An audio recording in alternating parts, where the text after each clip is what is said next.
Yo, yo, ça c'est P3 aka Bada Feñi from Aram Sare. Yo so dillin ko dillin ko pour dum sembe manar ba ci be tikbe ka be nyaagi yalla ma yo pano garam bi mo dukule wondo to fami garro inshallah mamin gon be pose question halna yarata bim se bende labi respect hebi fofe bat inshallah mamin gon berjango to mam jeton minere be nim si yon mina ma en jida zon ko ganne da ko fama bon ya fama bon mamin gon so Allah jabi mamin gon so Allah jabi yo ajim du fi talpi nguppi indam du fi temam gon burde bindul ode witide on ma wonde gollo hande mi jo jango pour futur sab ko ma yo gol ke do le lokirde falime padimi halibe kedi mo sarambe batim dabraje be dimo temam gon mala fere asma won mi jo tako on ma few du ko won asna yow baler cerno borno pew won ko gumdo ko wona jaw mamin gon ada jaw ada jaw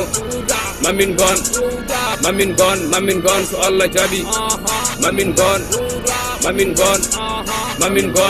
gon so Allah jabi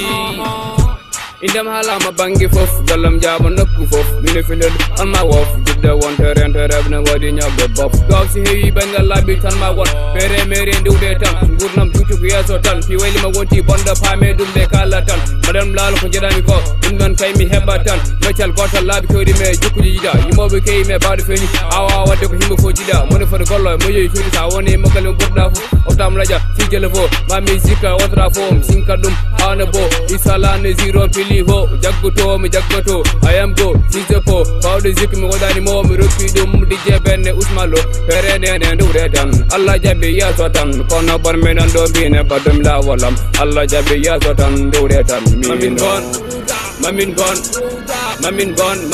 so Allah jabi mamin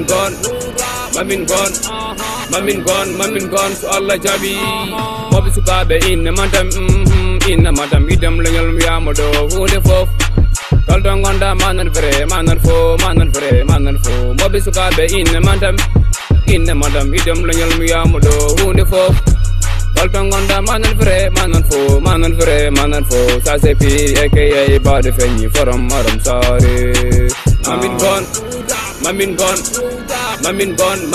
so Allah jabi mamin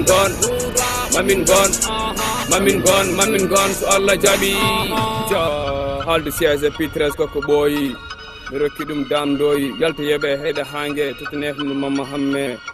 wonde mon wonat iro multi groupe 0 bonana mo jero fo tesco ke boy disco